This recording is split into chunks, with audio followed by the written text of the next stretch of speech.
மணலாக நேரி இடிமண்ணலான்ட்டுங்க என்னோடய சமையல் பயணத்தை ஸ்டார்ட் பண்ணிட்டுங்க. இத்தனை நாள் எங்கள் அம்மா தான் இந்த வேலையை பார்த்துட்டு இருந்தாங்க. சரி எத்தனை நாளைக்கு தான் அம்மா கைவே எதிர்பார்த்துட்ருக்குறோம், நாமளே இந்த வேலை செய்யலான்ட்டு களத்தில் இறங்கிட்டுங்க.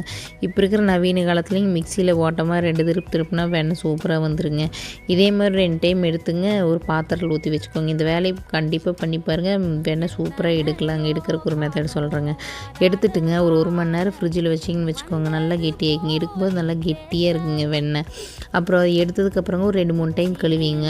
அடுப்பில் ஒரு பாத்திரத்தை வச்சுங்க, நல்லா ஹீட் பண்ணதுக்கப்புறம் வெண்ணெய் போட்டிங்கன்னா நல்லா உருக ஆரம்பிக்குங்க. அந்த உருகும்போதுங்க அப்படியே நெய் அப்படியே சூப்பராக ஸ்மெல்லு வருங்க. எனக்கு என்னமோ இந்த கடையில் வாங்குகிற நெய்களே பிடிக்கிறது இல்லைங்க, வீட்டில் செய்கிற நெய் மட்டும்தான் எனக்கு ரொம்ப பிடிக்குங்க.